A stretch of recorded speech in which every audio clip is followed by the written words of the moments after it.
So, dear colleagues, today we have a very distinguished guest here at the IAEA headquarters.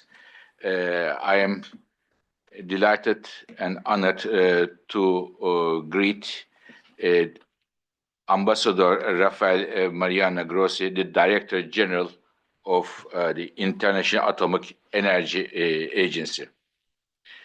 He's you see the news. He's a very important man, a distinguished diplomat, and a very good friend. So thank you very much for coming here, Rafael. So we have several diplomats around this table and the colleagues from the energy and electricity industry to hear the views of the Mr. Director General on nuclear power. Dear colleagues, let me tell you a few things about the nuclear energy and the IAEA before passing the floor to our distinguished guest. So many of you, I guess, know that at the IAEA we look at all fuels, all technologies, and nuclear power is one of those technologies we analyze very carefully. Currently, nuclear power is the second largest source of low carbon electricity generation around the world. And I know and I respect that some countries want to use nuclear power and some countries choose not to. It's up to countries to decide what they do. And nuclear power is with us almost since 1970s in a big time. But recently we have seen a few years ago the role of nuclear power get a push downward, especially after the Fukushima accident. Now, some 3 years ago, both Mr. Director General and myself, we were at a meeting in France in Le Bourget. You remember, Rafael, and which was in fact organized under the patronage of President Emmanuel Macron. And in that meeting, it was 2021. It means exactly 3.5 years ago. I dared to say. I thought, or should I say it, I dare to say to the crowd, and Rafael was there, nuclear power may make a comeback based on some data and some discussions we had. And today, I can tell you that nuclear power is making a strong comeback around the world. In 3 ways, I see that the one, building the traditional large-scale nuclear power plants from scratch. Second, we see that many countries are giving a lifetime extension to existing nuclear power plants. And third, we see that there is a growing interest on a technology, emerging technology, namely small modular reactors. So in these 3 ways, we see it. So, and it is around the world, in all the continents, we see it. And again, some countries opt to not to use it. This is, of course, their decision. Now, at the IAEA, we not only give such news that it is coming, it is going, but we also say, what are the challenges in front of this? As far as the nuclear is concerned, I see there are many challenges, but 2 of them are crucial. The first one is, when we look at the last few years, nuclear industry, I should say most of the nuclear industry didn't perform very well. There were many cost overruns and lots of delays in terms of the delivery of the nuclear industry. In different countries, there may be different reasons for that, but this is the picture. The second one is also a major challenge, I believe. It is the financing of nuclear power plants, because nuclear power plants typically need substantial amount of the first capital, very capital intensive technologies. So therefore, it is a major challenge, and different countries have different views. Based on this, at the IAEA, we are coming up mid-January a report on financing nuclear power. What kind of creative solutions we can have in different markets, in different countries, learn from each other, some examples, what kind of financing mechanisms can be done, and how the governments and other international institutions, if they wish so, could support the building of nuclear power plants. I have commissioned this study in June, some 6 months ago, and the reason why we are coming mid-January is I really want to make a major topic in Davos this year on nuclear power, of course, always with the support of my good friend, Ambassador Grossi. Dear colleagues, this is our thought. And one more thing about the IAEA. In this report, I am very passionate about that. We have requested a lot of meetings and a lot of analysis of all top SMR companies, and discuss with them their cost assumption, their technology. And in addition to our base case expectations, we made a high SMR scenario, because SMR costs may come down a bit faster than we assume. We are very conservative with SMR cost assumption trajectories, but when we talk with the companies, they are extremely rosy in terms of their expectation SMR cost decline. We said if the cost declines come closer, not even exactly, closer what the countries say, how would it change the SMR builds, and when they hit the market, we hope around 2030s, how it change the markets. So it comes out in our report in mid-January.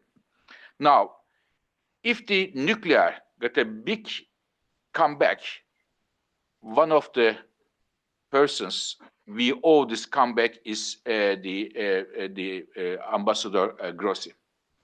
From day one, he took office.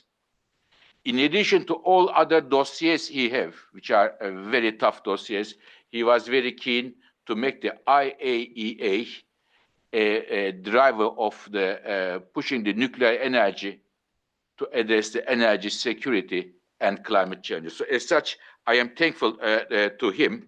And I know he has many dossiers. I mean, you follow, he's flying from this country to other, and these are not very easy destinations that he's driving, and he's talking with the people. And he looks at the nuclear energy very closely, and a very strong support of nuclear energy used in a safe, sustainable way in the countries where it is accepted. Today, we will discuss the energy part of his dossier, not the other dossiers, if you agree, dear colleagues here. And one dossier that we will, I am sure we will have a lunch afterwards, we will discuss beyond energy is a dossier that we both look at very carefully, almost every day, especially at the weekend, which is football. So we are also football friends. I should also confess this. He follows Galatasaray, I follow Estudiantes. He's a very team from Argentina. And we discuss on football first, and then energy and the other global issues. So this is the world champion, and you're not. I was about to come that. So this is the thing. So the reason we organized this meeting here is at this time is the following. It is almost 2 years that the Argentina and France at the final of the World Cup in Qatar. As people say, the many authorities, it was one of the best World Cup finals ever in the history. And Argentina, in other words, Messi and his friends, his colleagues got the cup. And it is the reason that we are organizing after this wonderful victory of Argentina, Rafael. And we are very happy to greet you here. we are very happy to tell you that this is also your home. In the dear colleagues, in the energy world with the newspapers, there is a lot of confusion between IEA and IAEA. So sometimes I get so many difficult questions that I don't want to answer about the IAEA things. But it is great that we have a sweet memory here. Many sweet memories with Rafael, and I am very happy to host him here. Please, dear colleagues, join me to welcome Rafael Mariano Grossi. Thank you.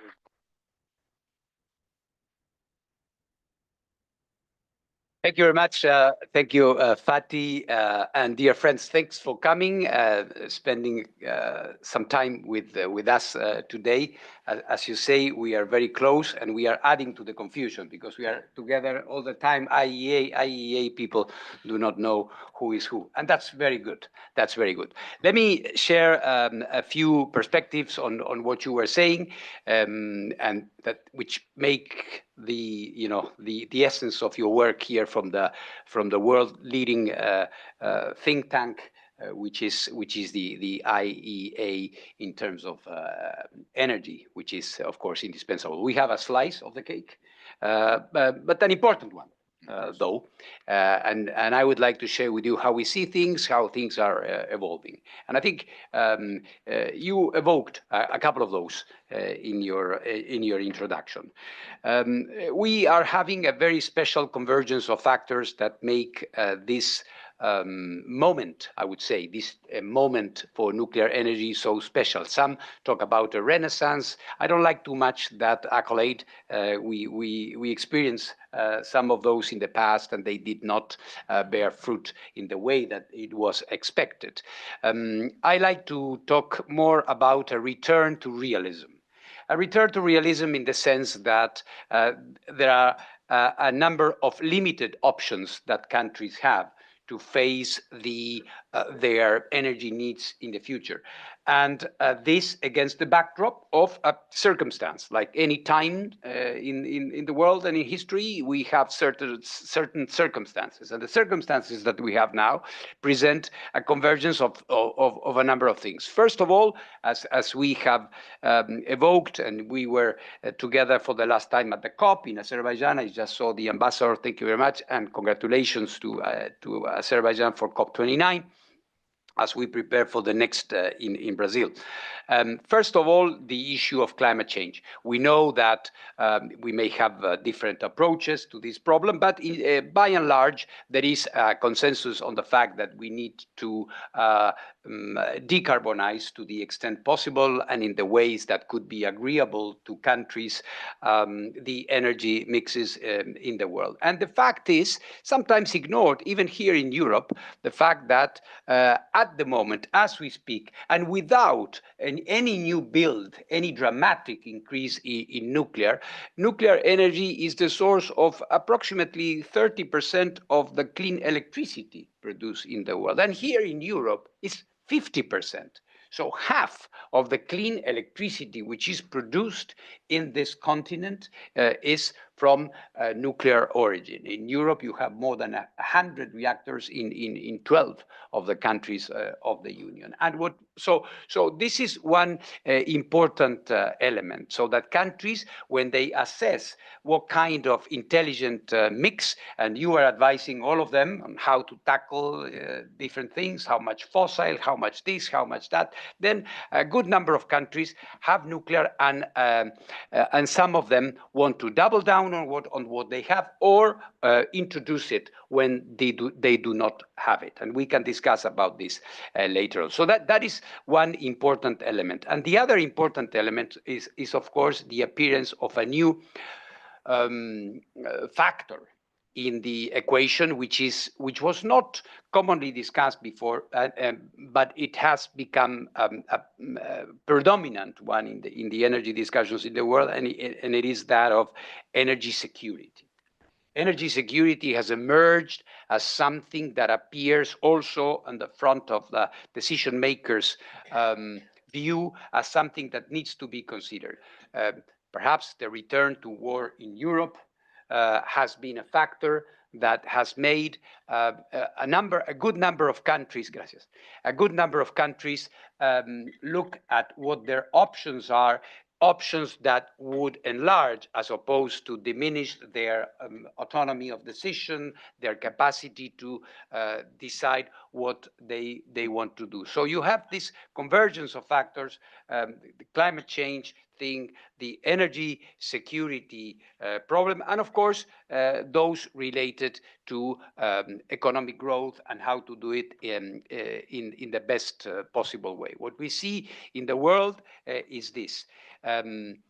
Importantly, when you come to percentages in the world, we have seen precisely at the COP, not 29, 28, an important global consensus, which I want to emphasize, because as Fatih was rightly saying, some have views on this, and here in Europe this is very clear. We have the cases of Germany and other countries that are opposed to nuclear energy. But let's note that at that COP, in the global stock take which took place, in the final document it was said nuclear should be accelerated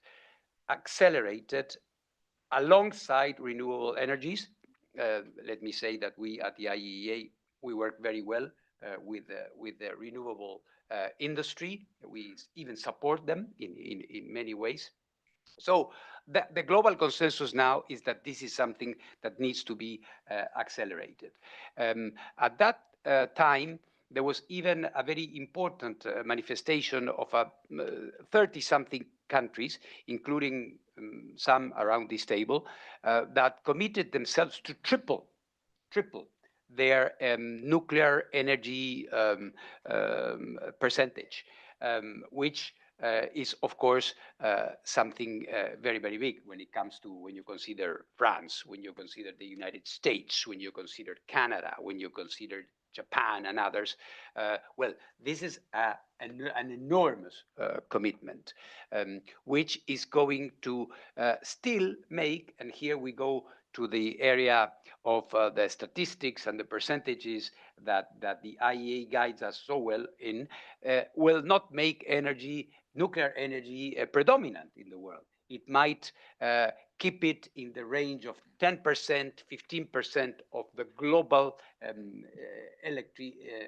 electricity production and power production writ large, but still a very important component of that.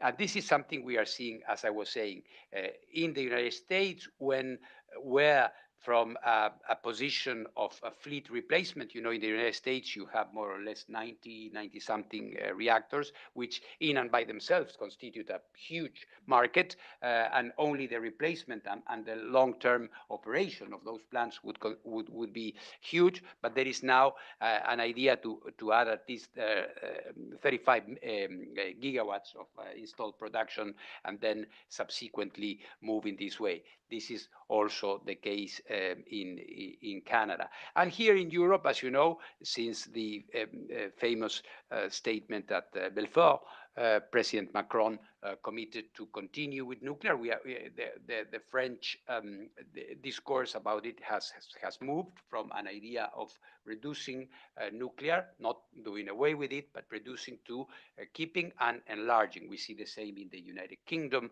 We see the same even in countries, not all of them, but countries that after Fukushima, you were talking about Fukushima, after Fukushima took a prudent approach, and now we are seeing them one by one, correcting the small letter or mitigating or moderating initial reactions to reduce nuclear by keeping what they have, or in some cases even changing laws that they have, like in Switzerland and the other countries where they say, yes, we are going to go for new nuclear. So these are very important factors. We saw that as well in the Republic of Korea, where after a period of certain doubt, nuclear was confirmed. We see this in Japan. In Japan, at the moment, we have already 13 reactors that are operating. So one by one, Japan, after a thorough and long process of safety reviews, it's turning on the reactors that they used to have. Then you have, of course, very important, the case of China, which is, of course, in a very rapid move. At the moment, as we speak, they are building 26 nuclear power plants, adding to the 30-something they have. It is estimated that very soon they will be more or less at par with France in terms of the number of operating reactors, and they are aiming at more. And all of this growth will put perhaps China at 8% or 9% of nuclear energy as a percentage. Maybe you will correct me on this, but ballpark, it is not that nuclear will be prevalent. It is a measure that is taken because of the energy demand, because of the necessities to decarbonize the mix, and so on and so forth. India is building 6 more reactors. So in the global south, we see this process again. And then we have important newcomers like Turkey, for example, your country, a very important country where no nuclear energy, without any nuclear energy, now 4 nuclear power plants, the first about to be commissioned, Akuyu, about to be commissioned next year, and with plans, President Erdogan announced already plans for a second site for nuclear power plants. So then Egypt, the great Arab nation, moving into nuclear, 4 nuclear power plants there. We also see the same in Bangladesh, 2 nuclear power plants there, which did not exist. And then the very interesting case of the Gulf countries. Of course, this is completely counterintuitive. Who would have thought that countries that swim on oil and float on gas would be looking at nuclear energy? Why would they be doing this? Instead, we have the case of the United Arab Emirates, which at the moment, today, ladies and gentlemen, 25% of the electricity produced in the Emirates is nuclear today. 4 nuclear power plants, and a very dynamic. We are working very closely with the Kingdom of Saudi Arabia, which is the next in line, and they are very actively moving into that, and others as well. So in our part of the world, Argentina moving forward, just President Milei announced a program to move closer, to move more in the area of SMRs, apart from old builds. Brazil continuing with its program, Mexico as well. So we see this as a process which is pretty global, as you can see. Importantly, Fatih was mentioning it, we have in nuclear, which was considered or sometimes criticized of being not a very particularly innovative industry, with the basic nuclear reactor design as being something of the 1960s or 1970s. Now with the emergence of the advanced modular reactors, AMRs, or small modular reactors, is moving into a completely new ground. It's a completely different and new business model where you are going to have basically small units which could be produced overseas and acquired by a country which may not have a tradition of nuclear industry itself. Innovation and SMRs there. Maybe perhaps we can discuss challenges if you have interest in the Q&A. An important element that I would like to mention before closing my initial remarks would be that for the first time, and this is something that we never had before, and one of the reasons why, Fatih, I don't want to talk about Renaissance in the way that we had it before. For the first time, we have demand-driven nuclear. In the sense that you have industries like artificial intelligence, high-tech, etc., that are requesting nuclear.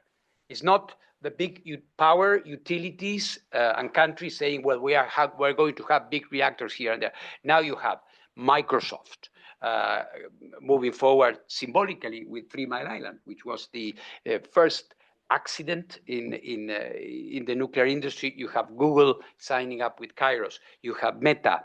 You have Oracle. You have every week you have a big contract being signed by one of the big high-tech AI companies, because they know they are already estimating the big increase in data center demand for energy. Of course, they don't want to do it in a way which could be considered bad or unfriendly for the environment. So they want to go for, move forward with their plans. Our lives are completely dependent on these activities these days. So it's very interesting to see that now the private sector, the most forward-looking sectors, are looking at what options they have to move forward with their plans, and they have spoken. They have said, for this, we need nuclear. Another sector that it is going to be moving very, very fast is the shipping industry. And we have launched a project with the shipping industry, the ports, the insurers, Lloyd's in London, the ports, the big ports in the world that are looking into this because, of course, propulsion of the shipping industry is a big source of CO2 emissions. They want to look forward and look and imagine how the shipping industry will be looking like in the next 100 years. So the IAEA has a responsibility in this sense. You mentioned that, and I should as well, because we are not, we do not have any commercial interest in this. We want this to happen in the best possible way. We have a very strong emphasis on the safety and the security of all this operation. But by and large, we see vistas of good opportunities, of an ingredient in the mix that is there to bring stability, to bring a certain previsibility in the energy planning in the world. So in that perspective, for me, it is fantastic to have this possibility to work with Fatih, to work with all of you at the IEA. And perhaps I should stop here and take specific questions on the challenges, as you were saying, that we have, because not everything is easy, and there may be question marks ahead, which I would like to and love to discuss with you if you are interested. Thank you very much. Thank you very much. So excellent. I mean, we all get in 20 minutes, a very good, comprehensive, but also detailed overview of what is happening in the nuclear sector around the world. Now, dear colleagues, we have about half an hour, slightly more than half an hour. If you have questions, please raise your nameplate, and we will make 2-3 questions at once, and Mr. Grossi will answer. While you are preparing your questions, maybe I can tell you, there are some questions coming slowly but surely. We get 2-3 questions, and we will come back to Rafael. You mentioned AI. This is so important. We had, in fact, last week, we organized a major meeting here, AI and energy. All the AI companies were there, from Infosys to, I don't know, the Google, the Meta, the Microsoft. They want firm energy, and they want clean energy. And nuclear comes as one of the drivers there. And as such, they are ready to make long-term contracts, secure contracts, and go ahead. And you mentioned Europe. Europe and China, maybe 2 different opposite examples. 20 years ago, in Europe, the 30% of electricity came from nuclear power, and it is now going down to 15%, because Europe turned its shoulder back to nuclear power. And in my view, it is one of the reasons why we have in Europe a competitiveness issue of our energy sector and our economy. In China, on the other hand, in the last 5 years, 85% of all power plants built in the world were in China. 85% China, 15% everybody else together, showing the Chinese interest in that. So we have now 3 questions. I will get these 3 questions and go back to Rafael, and we can maybe make another round. I will start with France. Madam Ambassador. Many thanks to you, and very happy to have this joint I will not go to the acronyms, but the two IAEA joining together. It's very good that you're here because a few weeks ago we had Mario Draghi at your exact place, and we discussed competitiveness and the need to have secure base load, which is also not creating CO2 in excess, and therefore the need to be both technologically neutral, but also very ambitious on solutions like nuclear. Even though not every country needs to have reactors, we need on continental basis, baseload which is strong, and therefore we need good grids. But my question was going on the fuels. I'm thinking Orano is probably somewhere a bit further away from me here. But when you go to La Hague, you see that recycling of used fuels is a technology which is really helpful also to reduce the needs in, I would say, new uranium that we should have, and therefore it's a way to accompany the tripling of nuclear capacity that we have. So it's a question for you. At the very moment we speak, only La Hague plant globally is able to do it at scale, at costs which are competitive. So do you see prospects and need to further multiply the number of assets globally to recycle fuel? First question. And second question goes on SMR. Many experts, and I here want to quote Yves Bréchet in France and others, do think that there is a bit of a myth around SMRs if we don't loop in the fuel question, and that we will need much more fuels and recycled fuels to be able to follow the trend of SMRs, which is put in every country mix for the future. So here I would like to listen to you on how you would like maybe to coordinate, to impose a type of fuel, to make sure we do not are in the fantasy of great planning, but then back to a scarce reality of lacking the fuels that are behind the business plans. Thank you very much, Madam Ambassador. Let me turn to United States, Mr. Ambassador. Well, thank you very much. And let me compliment you, Fatih, and the Director General for an excellent presentation. It's wonderful to be with you. And I particularly want to note that we're looking forward to the report on nuclear energy next month. And we're happy to have had some expert inputs on that. But also, we want to commend the Director General for his extraordinary work in Ukraine, and we have recognized the importance of that. And we thank you, sir, for your work there. My question relates to the it's somewhat similar to my friend Amelie's question about some of the assumptions based on this planning. We have seen a pattern in the past of support for nuclear energy among the public disrupted by incidents surrounding safety or of the effective management of nuclear waste, and the French ambassador touches on one aspect of that. But I'm curious the degree to which you see the resiliency of political support as being essential to what I think we all acknowledge is a very important solution to reaching our carbon goals and the energy transition, and yet the entire project depends on the public believing in the long-term compatibility of this fuel source with their own safety and with their own environmental goals that may differ or may be at odds with climate goals. And we've certainly seen that in the United States.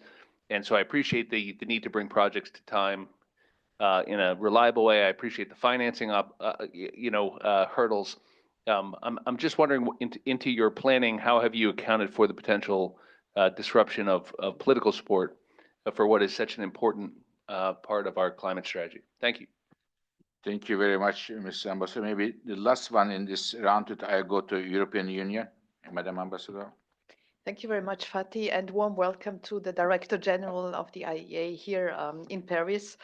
I would have a question related to Ukraine. Can you tell us a bit more about the agency's work you have been conducting in a very positive way, I have to say, over the last years, We know that the IAEA is focusing on following closely the nuclear power plants and nuclear safety in Ukraine. So I would be interested in to hear more. Also from our side, you know that Euratom is investing quite a lot also in the fact to diversify nuclear supply when it comes to Ukraine. So we're investing 10 million euro in that. And so I think it would be useful for us here to hear about your impartial way that you are doing as agency by informing us regularly about your work in Ukraine.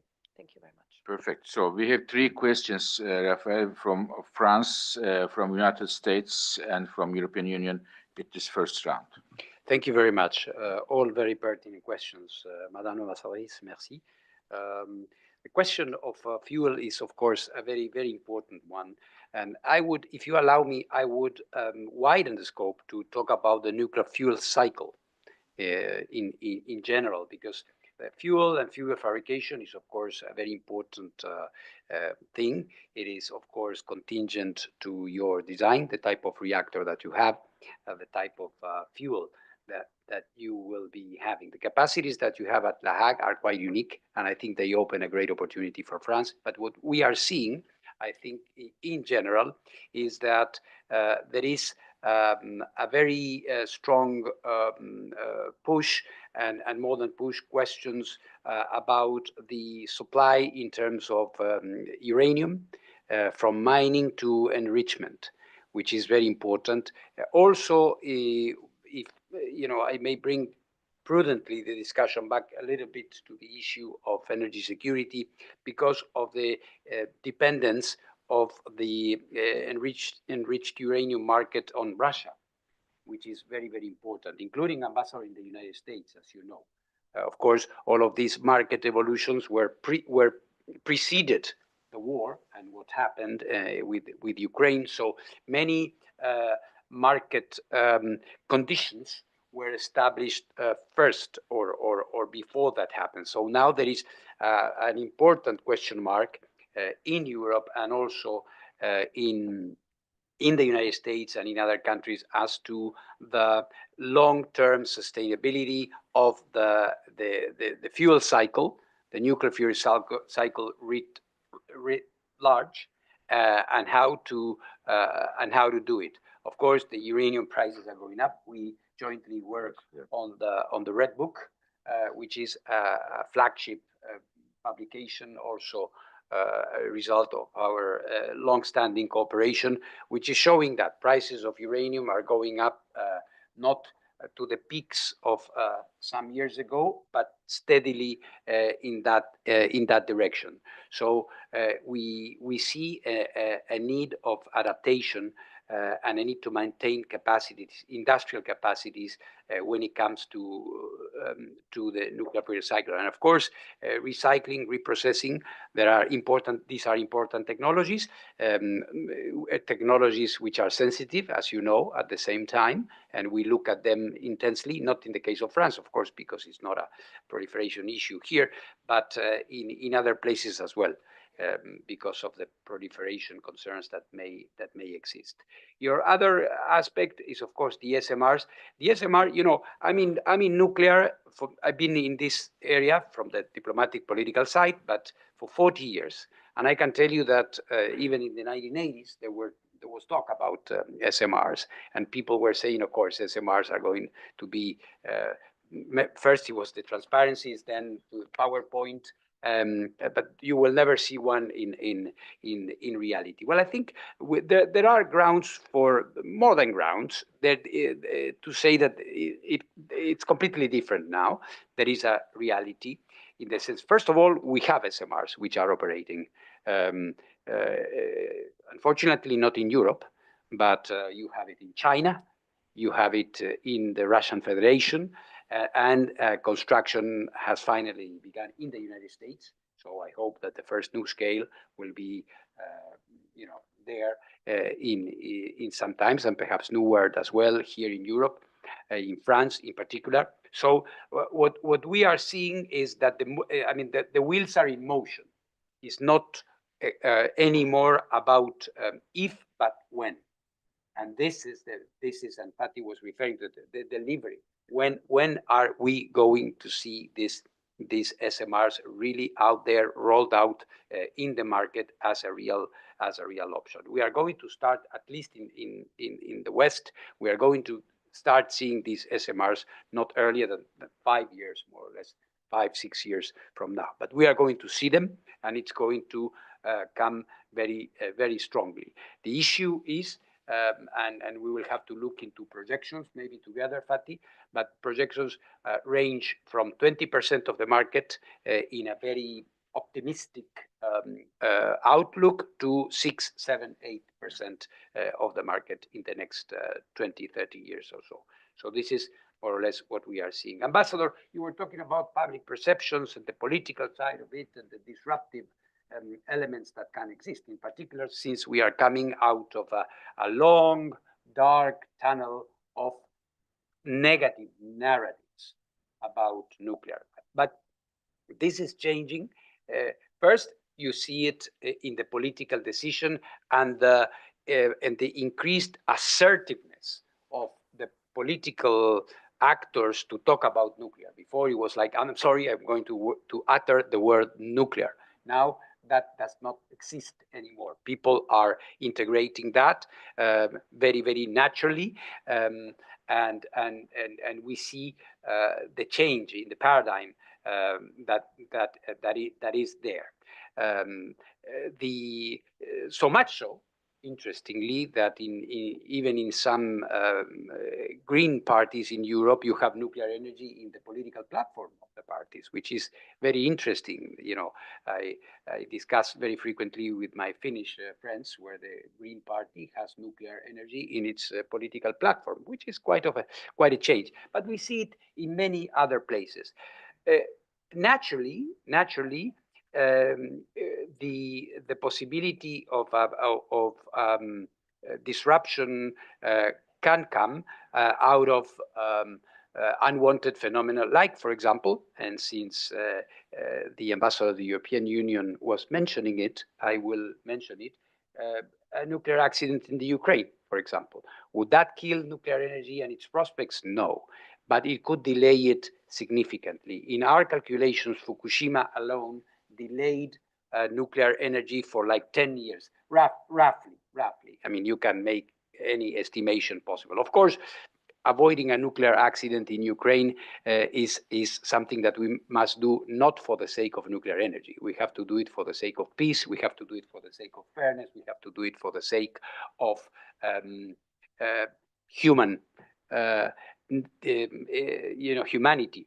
But I mention it because these things end up having an impact in the markets. Since you kindly asked about what we are doing, and today, by the way, is a difficult day again, because after a night of attacks on the infrastructure, 5 nuclear power plants are not in shutdown, but they have reduced considerably their output in order to not have any problems, because of course the external power supply is diminishing and the cooling function of the reactors could be compromised. So we are seeing this kind of problem. What we are doing is, of course, we are there in Zaporizhia, where we have been for 2 years and a half, not only informing, but in a discrete way, trying to weigh on what happens there. In terms of some technical decisions, we have an interaction with the management of the plant.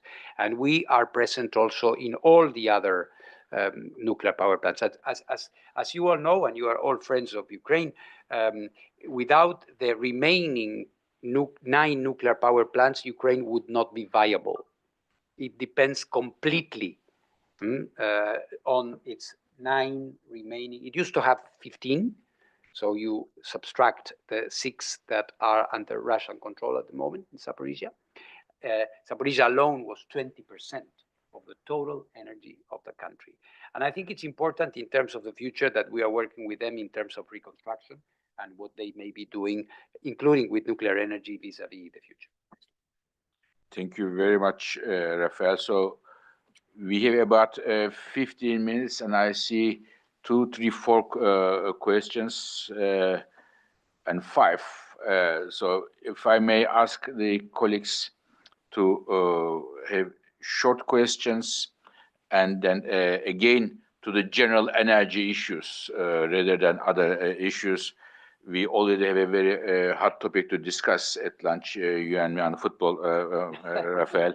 So let's go to the energy part of the discussions. I may start with Mr. Ambassador, Tanzania, followed by NL, EDF, and Israel. Thank you so much, Directors Birol and Grossi, for the opportunity to listen to you and to learn a lot about energy. Tanzania has been working very closely with both institutions, but particularly with IAEA recently on clean cooking energy, which is an agenda that Tanzania is championing so dearly. And I wish you to invite everyone here to look into this in a deeper perspective. And again, Tanzania will be hosting an energy summit in January 27 and 28 next year, in collaboration with a number of partners, including World Bank, African Development Bank, IEA. Unfortunately, I have not seen their IAEA. I'm not sure if they are aware of this very important summit, and if they are interested or they are already there, I wish to know. And the purpose of the summit is to try to find solution to energy access in Africa, to reach to at least 300 million people from the 685 people who do not have energy access in Africa. I have a small questions. I have not heard about Africa during both presentations, and I would like to know the vision of IEA on Africa's energy future in terms of technological transfer and technical know-how. Thank you so much. Thank you very much, Mr. Ambassador. Ödev, please. Yes, thank you very much, Fatih, and thank you very much, Director General Grossi. You called for a return of realism. As EDF, as an operator of nuclear plants, of course, we love pragmatism. So that's why my question would be, you talked about challenges. How do you see the main challenges we are facing ahead of us? We have to keep in mind, and how we can solve it. The geopolitics, is it the geopolitics? Of course, because nuclear is collaboration in essence, and of course, the state of play in terms of geopolitics might hinder this. How do you see that? And also the way you've, in many times, you have talked about interesting things about how we tackle the right balance about safety regulation. Maybe you could also give us some insights on that. Thank you very much. Thank you very much. May I go to NL, followed by Israel and Total Energies, and we stop there. Good morning. First of all, let me thank Directors Birol and Grossi for this invitation and this important brainstorming. My question is, SMAR will require harmonization and standardization to represent a real momentum and real added value. Licensing procedure, code, and standard will probably require to be less fragmented or not fragmented at all, at least at European level. From another side, and every country consider very sensitive the licensing matter and very important a domestic approach. So how do you see this problem, and what are the possible solutions? Thank you, Israel and Mr. Ambassador. Can you push the button, please? I did. Yeah. Oh, now it's okay. Thank you, Fatih and Ambassador Grossi, for your presentation. First question is directed maybe to both of you.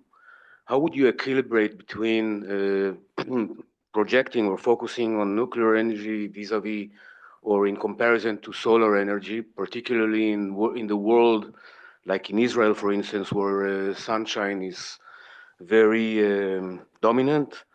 And that has to do, of course, with investments in both kinds of practices. Second question goes to the legal instruments in order to, let's say, keep what you have mentioned, Ambassador, about, and also you, Fatih, about safety and security and sustainability of future usage of nuclear energy.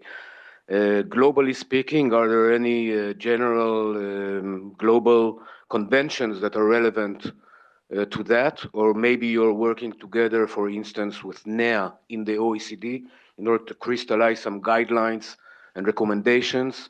How can you make sure in the long run that sustainability in terms of safety and security are preserved? Thank you. Thank you, Chris, and legal instruments. And the final question is from Total Energies, please. Yes, thank you very much, Mr. Birol, Mr. Grossi. I wanted to rebound on what Mr. Grossi mentioned in terms of evolution of demands. The shipping industry, we are hearing a lot about the artificial intelligence, but a lot less about the shipping industry, which is hard to abate the sector, which is quite peculiar. Contrary to aviation, the shipping industry can use different source of energy.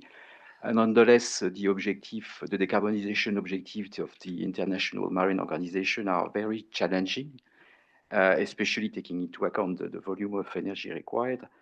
And in shipping, it's true that the nuclear technology is very well mastered already in military fleets.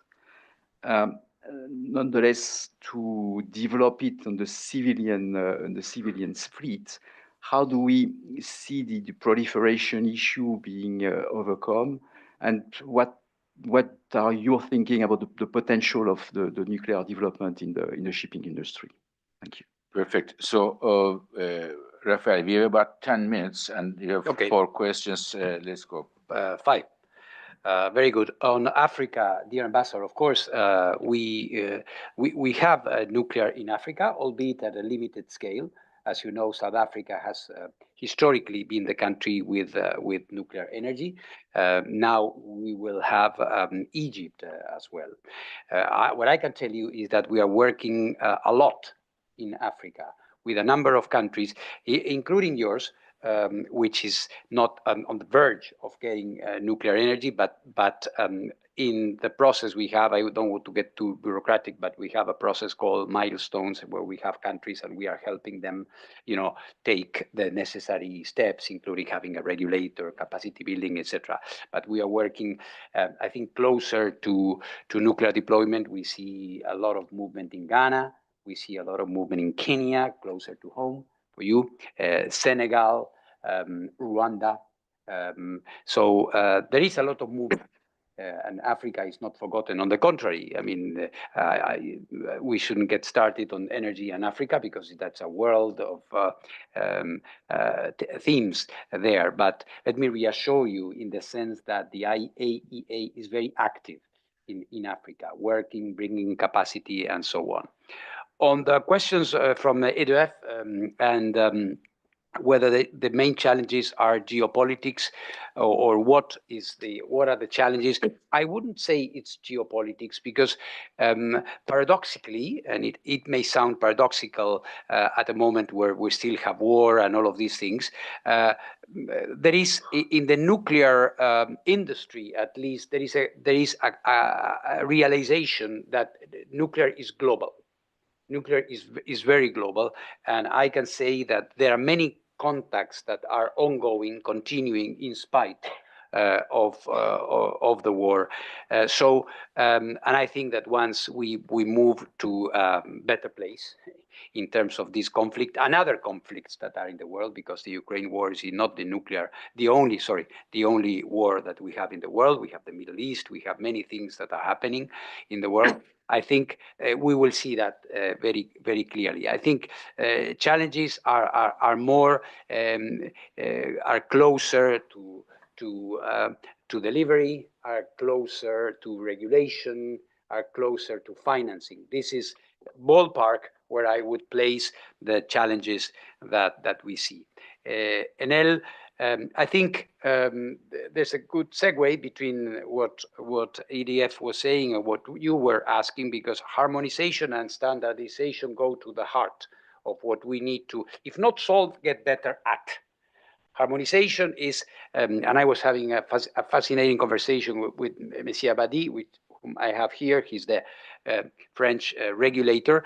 In the IAEA, we launched a process which is called NESI, Nuclear Harmonization and Standardization Initiative, which is precisely that, to try to make it so that the regulators of the world have a place to talk to each other, have a place where they can see how the market is evolving and how the licensing process could be, the word says harmonized.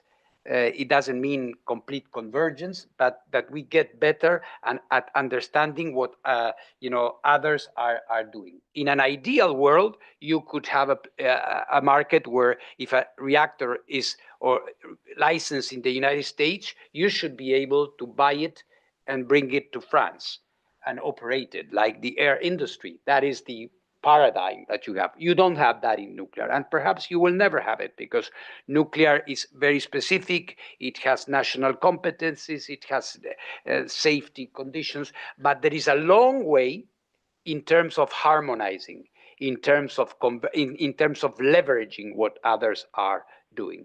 As ISN and ISNR in a few months talks to the NRC in the United States and talk to the ONR in the UK and with the Italian regulator, and so they can understand each other better and accompany in a smoother way a market that is on the move.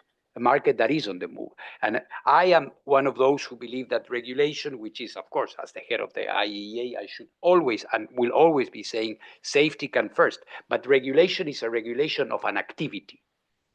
And it's the activity that is driving what we want to have. Of course, we want this to go right. The ambassador of Israel, I have to say, Ambassador, there is a host of international norms in existence for a long time, and the IAEA, which is the global organization, NEA, they are very good friends of ours, but it's a regional thing. We are the global organization, and you have the Convention on Nuclear Safety, you have the Convention on the fuel waste, you have safety standards which are set at the IAEA, and we have committees and bureaucracies that move around that. Israel is an active participant of all those processes. So we do have a host of legal bodies and international systems looking at, and of course the NPT, the Nuclear Non-Proliferation Treaty. I haven't mentioned this, but it's very important. It is not like somebody is going to build a reactor in some place in the world and anything can happen. For that to happen, you must have the inspectors of the IAEA that are going to come and check on you. So that is very important. And Total, the issue of shipping, this is one of the most important evolving trends that we are seeing, that most of the people are not looking at too much, but the industry is looking at it. As you rightly said, we do have reactors at sea for a long time in nuclear submarines, basically, but also icebreakers. Russia has icebreakers that are propelled so we know how to put a reactor at sea and have it in a safe way. The issue now is that the activity, or what the sector sees, is that this is going to grow quite fast at some point. And there are, as you rightly said, we have to harmonize a number of things, because you have the issue of ports, call on ports. You may have a country that says, no, I don't want a ship that is propelled with a nuclear reactor. So this is why we're working very close with our friends from IMO, International Maritime Organization. There is a code which already applies specifically to the transport of hazardous materials. But then you will have to add the issue of the reactors themselves. The important thing is that there is work ongoing, and that organizations at least us, we like to work with all other sister organizations having specific mandates in this area, and this is moving in that direction. Thank you very much, Rafael. So, dear colleagues, there is one question I will mention, and then we have to, unfortunately, there are other points I think colleagues want to raise that maybe we can do it right after this meeting. The solar energy. So, yeah, today, 60% of all power plants built in the world are solar. Solar is as we say, the queen of electricity. But nuclear is also coming strongly, and it's a good combination having the renewables, if you wish, and nuclear there. So, dear colleagues, you may agree with nuclear or not agree with nuclear, but I think we are all very lucky, fortunate as the students of this work to have Rafael Mariana Grossi is heading such an important institution. I know him well. He's an excellent consensus builder among the countries on difficult, very difficult and complex subjects. And he's a tireless supporter to help to maintain the security, peace, and stability around the world. And we are so fortunate to have Rafael leading the IAEA, which is in Paris, and we are IEA in Vienna. I want him to listen to me or not. So this is, yeah, he's listening me. So we are working very well, but we have different, of course, dossiers. But in terms of the energy security, addressing the climate issues, we are so lucky, in addition to the all big global issues, to have a good friend, good colleague like Rafael Mariano Grossi in Vienna. So please join me to thank him for coming here and for all his tireless efforts around the globe. Thank you. Thank you very much, Rafael.